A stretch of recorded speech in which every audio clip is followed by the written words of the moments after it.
Texas justice system is messy. So let's break it down. You're listening to So You Got Arrested, the podcast that tells you what really happens after an arrest. Hosted by BRIC criminal defense attorneys, we talk to the people who've lived it, worked in it, and been shaped by it. Whether you're facing charges or just want to understand your rights, your options, and the smart moves that could change everything, we've got your back. So welcome to So You Got Arrested, a BRIC criminal defense podcast. Over the past couple of months, we've been trying to bring on as many candidates for the local races as we can. That way the public can be informed about, hey, who's running for these positions? Who are these people? What are their, takes on various issues? And so we're fortunate that today we have Ms. Jane Davis, who has joined us. She is a candidate for district attorney. Thank you for coming on, Ms. Davis. Thank you for having me. Can you tell us a little bit about yourself? Where are you from? My name is Jane Davis. I am from San Antonio. I've been here 43 years. Okay. I came here to go to law school at St. Mary's and fell in love with the community and just stayed. Okay. And so you came to San Antonio for law school. Where were you born? I was born in Abilene, Texas. That's why I talk like this. Okay. All right. Abilene. And so you come down to San Antonio and you're here for law school, and then you say, hey, I'm going to stick around. Well, actually, if you really want the truth, and I'm almost ashamed to say it, Abilene, the wind blows all the time. And I was teaching public school in the Fort Worth area. And the wind blows there, too. Okay. And I came down to St. Mary's University, and I realized the wind doesn't blow down here. I think I'll stay. Okay. So you were a public school teacher? Yes, I was. For how long? About 13 years. Well, counting the college time I taught. Okay. I taught in public schools about 8. And so was there a specific grade that you taught? What was that? I taught in middle school, I taught life science and earth science. And in high school, I taught biology. Wow. Okay. And then in college, I taught at Angelo State out in San Angelo, where the wind does blow. And I taught out there, taught kinesiology, and I was the women's track coach. And we did very well. We were in the top 5 in the nation for the 5 years I was there. Wow.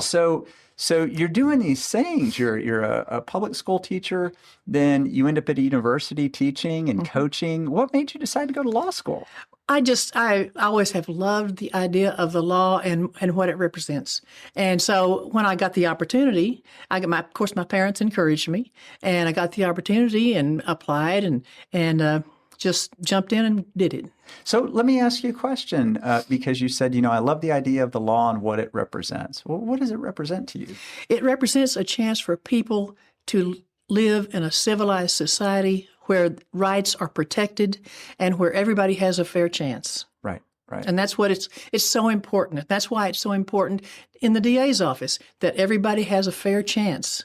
So you go to law school at St. Mary's, and you said, hey, I stuck around San Antonio because the wind doesn't blow here, but I'm sure there were a few more reasons other than that. Well, I had job offers other places, but I really love the honor and the culture in San Antonio, the great Hispanic culture, and I just love the people, and I love the parties and the fiestas and all of the things that people have here. I think it's a great place to be. San Antonio doesn't hesitate to have parties or parades or fiestas for anything. And growing up in Connecticut, it's there's not much wind, but there's snow. So and it's always here around this time. And so coming here, I couldn't agree more. The warm weather and the warm people really is kind of just really what's attracted me and got me to stay for hopefully the rest of my life. So. Well, I have to tell a story about Judge Mike Machado.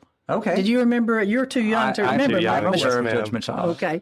I was a baby prosecutor in his court, and he mija. All that. And so I was scared because I was a baby prosecutor and I didn't really know what I was doing, and everybody would leave me and I'd be stuck there. And one time he says, Mija, come here, come to the bench. I said, yes, Your Honor. And I get up there and he leans forward and he says, Mija, I will never embarrass you in court. Relax. And I thought, I've been to church all my life. I thought, and I knew what grace was. Right. I didn't know what grace was. Right. Well, and until then. And just so people know, not every judge is like that. That is true. I've been in front of many that are not like that. There are some judges who seem to take particular delight in embarrassing you or showing that they know more than you do. So for a judge like Judge Machado, who's a very well-respected judge, to tell you that, I mean, that really must have, Well, it made me feel good, but, he was that way with most attorneys, most young attorneys. He would always try to help and give encouragement and tutor and all that sort of thing. There's a judge who's currently on the bench, Judge Ron Hell, and he did this thing to me one time. I had never been in front of him, and I'd never been in his court, and I was a young attorney. And, it's a district court, so it's a felony. So I'm intimidated and scared. And I'm up in front of him, and, we resolve the case in front of him, and he tells the client, I just want you to know your attorney did a good job on your behalf. And I felt wonderful that he did that. And then I stuck around, and he did that for a lot of the attorneys. But it was a good thing because I was so nervous, and it kind of took the tension out of it. And I was worried, well, maybe my client notices that I'm nervous, and, and so it helped out in that regard. So when you have a judge who, shows a little humanity and kindness and understanding, it does make a big difference. And it gives you confidence. It lets you know that the way you're approaching things is the right way and to continue. Right. That's right. Right. And so after law school, your law school, St. Mary's, you were a baby prosecutor. Was that Bexar County District Attorney's office? It was. I started under Sam Millsap. Was that your first position? Was as a prosecutor? Well, first I was in the U.S. Attorney's office as an intern. When law school was going on, I was an intern to the U.S. Attorney. And then when I passed the bar, the first time I took it, and I passed, and then I got hired in Sam Millsap's office. So just so people know, the U.S. Attorney's Office, that's the federal prosecutors. They prosecute federal crimes. And so then you end up in Sam Millsap's office as a baby prosecutor. Yeah. Okay. And we started out, and I think I was stuck in grand jury for a while, trying to figure out how to do that and how to indict cases, and went from there to misdemeanor court. And from there, I advanced. I was promoted, and I went into family violence cases. I have been actually in every section of a DA's office. I was first assistant in Guadalupe County, where I did the civil section and the appellate section also. But here in Bexar County, I have been in every section of the DA's office, and I have served under 7 different district attorneys. I was about to ask that. How many different district attorneys have you served under? 7, and I joke with my colleagues. I say I've seen the good and the bad and the ugly. That's right. That's right. That's right. They, all of them have had something good that they have done. Sure. And many of them have made mistakes. Sure. And I've been in a position to be able to see what the mistakes were, to see what works and what doesn't work. So you or at the DA's office as a baby prosecutor, you said, hey, I was in misdemeanor courts for a while. And now you're an experienced prosecutor. And is it different for the current young batch of prosecutors than maybe it was when you were a baby prosecutor? I think it is. I think I've noticed a lot of difference. There was more camaraderie back when I was beginning. Camaraderie between who? Between the prosecutors. Okay. And even the defense bar. Okay. And there was more trust. There was always once in a while a bad apple that you couldn't get along with, didn't play well. But most of the time, people had each other's backs. We had fun together. We did things that outside of work that were fun. And a lot of it is lost now, but at this point in my career, I'm a section chief. I'm the chief of the juvenile section, and we are in a different building than the main courthouse. And I have tried to foster in my unit that same camaraderie, that same fun. When we get a new prosecutor into my office, one of the first things I say to them is that I am all about fun. However, we have to get our work done. Once we get our work done, then we can think about having fun. That's right. So and it works really well. In fact, I go out to my people, and one of the things I think is very successful is I speak to everyone every day. And I have 35 people in my unit in the juvenile section. And it makes a difference because you have time to speak to them. You have time to make acquaintances deeper than what you normally would do. And you can know how they're doing, how their families are, what problems they're having, what their cases look like, and if they need some help and some mentoring. And that works really well. And I think it needs to be throughout the whole office. Let me ask you a question. So my father was an attorney. He's deceased now, but he used to tell me all the time that the legal community is a very small community. And people don't understand that, in a big city like San Antonio. But all the lawyers tend to all know each other. And you mentioned earlier that, hey, every once in a while you get a bad apple. And that was always his big thing is, your reputation in the legal community precedes you. Like people find out who you are, what your reputation is, and they kind of work with you based on that. You talked about kind of the loss of camaraderie. Do you think maybe there's been a little bit of loss of professionalism within the legal community, or? I think that there probably has, but it is not necessarily the fault of the young lawyers coming in.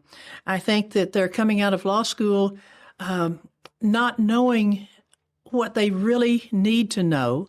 I think it's very important that when they come into a DA's office to work, that they have a mentorship program to teach them. I believe that a lot of the young prosecutors, they're excited to be here. They want to do the right thing, and they are trying so hard if they could just figure out what the right thing was. Right. They need to channel that energy somewhere, but you need somebody to kind of guide it and say, hey, this is what you need to be doing. That's what I think, yes. And just real quick, as an employee under Chief Davis, I can say that camaraderie was very real within her division. It was something that it's not just an open door policy. It felt very comforting and coming in and learning a system, right? Because starting personally as a family violence prosecutor, I was very confident in those cases. You kind of grow accustomed to those things, and shifting to a juvenile division is a huge change, new laws, new systems, new judges, obviously. And so going into her team was something that felt like a blessing. I learned and was very happy with that. And so also for the people listening, you mentioned being a part of every division in the DA's office. What are the divisions generally so that the community knows? Well, there's 15 of them. And, we have intake. We have grand jury with intake. We have what used to be called special crimes. Now it's called the letters are PICKR. And so it's cybercrime, all those things there. We have family violence, if I didn't mention that. We have misdemeanor. We have appeals. We have civil. We have, what do you call it? When the word will come to me in a minute. It's where you have the children's court and Child Protective Services. It's coming to me now. And so we have all those different sections, and we have chiefs in every section. I think it is very important that we realize that probably we need to make some changes within the sections themselves for better structure and for better mentoring of the young prosecutors. But basically, those are the sections. I don't know if I got all 15 of them. We do have the Family Justice Center, which is a section of its own where the protective orders come from. Okay. Yeah. And during the time now, you said, hey, there's 15 different sections. And I'm left out felony section, the one of the biggest ones of all. Right. The criminal trial. Yeah, criminal trial division. Criminal trial division. And juvenile. Has it always been that way? You've been through various DAs. Were there always all these different divisions, or? There generally have been divisions, and sometimes they have put two divisions together. Maybe they've changed the name. Maybe they've changed the kinds of cases the division works on, but there generally has always been separate divisions. Okay. And is that the division structure, is that, I guess the idea behind that is you have dedicated prosecutors who are handling a specific type of case so that they become very good and very, familiar with that type of work. That's the general idea. It is my view that a regular trial prosecutor ought to be able to try anything. And I know that there are certain cases that require a certain expertise, a certain nuance, and those prosecutors at a higher level should probably stay in those units where they can use that expertise. But I think all the young prosecutors ought to be exposed to the whole section group. So they can be a little more well-rounded. Yes. Right. So we're coming up on the break. When we come back after the break, we're going to continue with our conversation with Jane Davis. She is a candidate for district attorney here in Bexar County. The attorneys at Brick Criminal Defense have helped over 5,000 clients move on with their lives. When an arrest or accusation turns your life upside down, we have the knowledge, experience, and integrity to get your life back on track. Traditional legal ethics, modern legal tactics, the best defense possible to get you through the criminal justice system. Search Brick Criminal Defense to see our reviews and find out why so many of our clients have trusted us to fight for them. Brick Criminal Defense, helping our clients move on with their lives. So at some point, you decide, hey, I'm going to go ahead and run for district attorney. What is it that led you to that decision? I filed on the last day of filing when I saw the list of the candidates. Okay. And I realized that while they're all probably nice people, none of them have the experience that I do. None of them have the temperament that I do, and none of them have the maturity that I do to run this office of over 500 people. So that's why I said, I care about this community. I care about this office. It is a crucial time in the office for the DA's office to be able to serve the people of Bexar County and to serve the people well, efficiently, fairly, justly.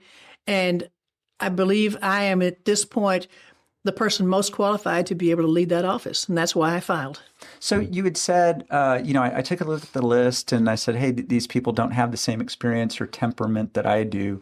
What is it about your experience and your temperament that you feel like, hey, this would be a good position for me? Well, the experience, we've kind of mentioned it. I've worked under 7 different district attorneys. I know what works. I don't have to go frivolously off of trying to figure out a new scheme to get people's attention, to look like I'm doing something. I know what works. And the whole idea of being efficient is, I think, you don't want to waste people's time and money. You want to be fair with the public. You want the public to have confidence in the justice system. So those are the sorts of things I'm looking for.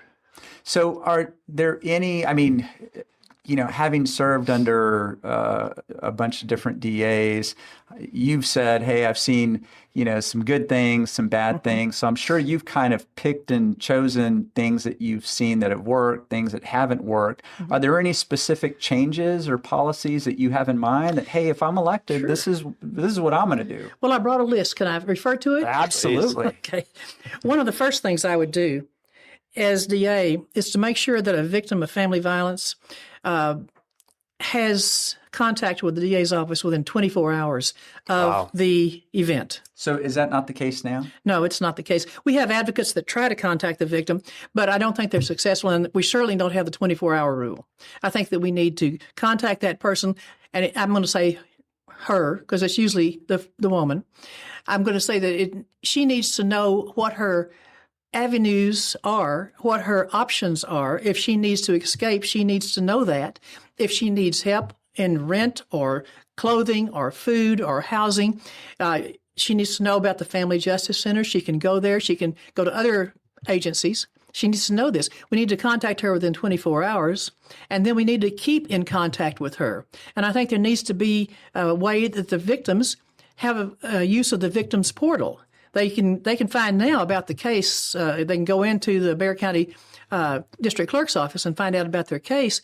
But we ought to have a portal in the DA's office so they could find out specifically about their case, when it's set, what's going to happen at this next setting, and that sort of thing. To keep them informed, Yes. up to date, and Yes. And to be protected. Right. I think another thing that we ought to do, we've mentioned backlog many times about the DA's office. And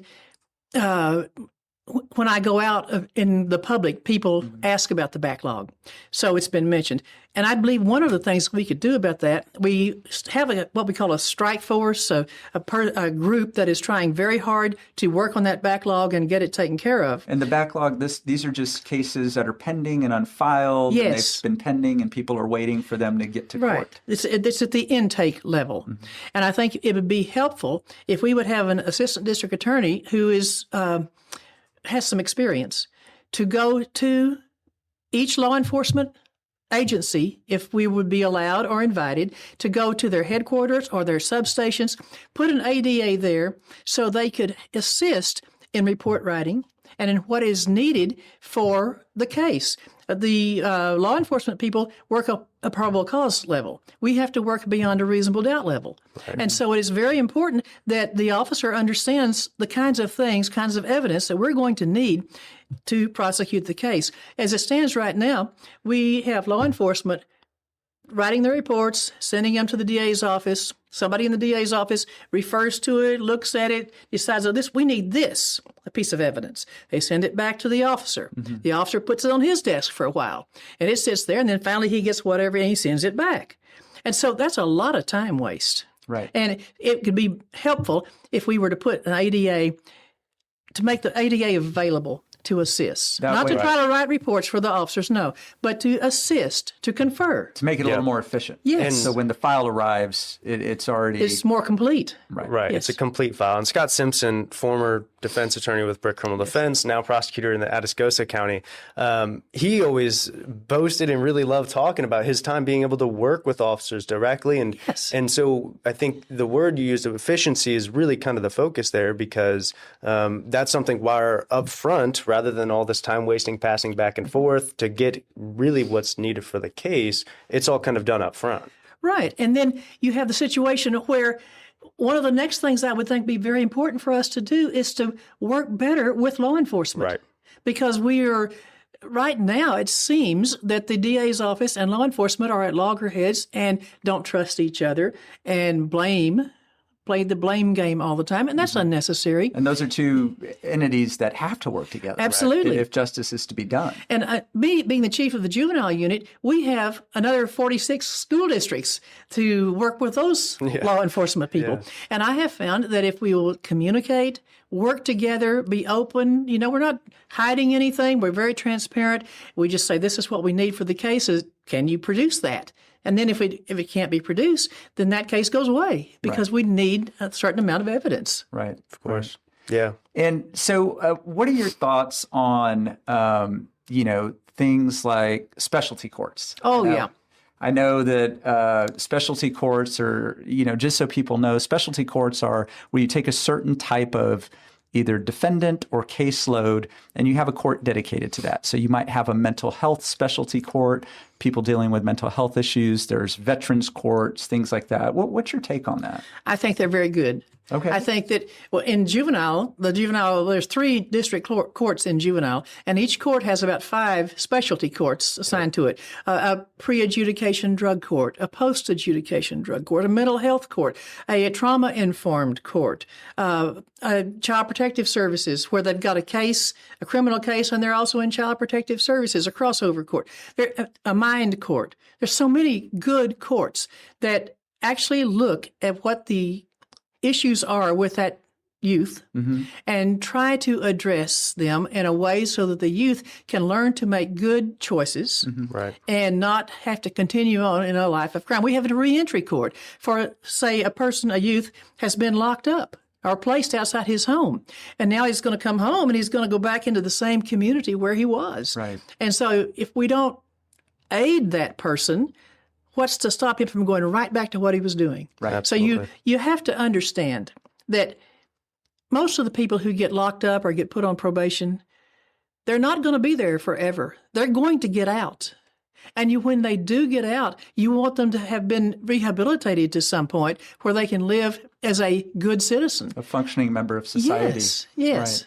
So important. They're going the capital murderers. Those people don't get out, but most people get out, Right, and get off probation. So you want to look at the. I know I'm not supposed to use any legalese words, but you look at the criminogenic factors that cause this person to be there. Sure. And it's important to address those factors and help that person to be able to recognize them and to avoid the situations that got them there in the first place. Well, that's one of the things that I respect about a good juvenile prosecutors and good juvenile judges is they're looking at both the offense and taking responsibility for the offense, but rehabilitation. Absolutely. And trying to address, like you said, those factors that may have put this person into a circumstance where, they're strained, they're walking from the straight and narrow, they kind of got off the path, and we're going to try to get them back on. And so I think being that you're the chief of the juvenile section, I think you bring an interesting perspective in that regard. Well, I think I've learned a lot, and I've learned a lot about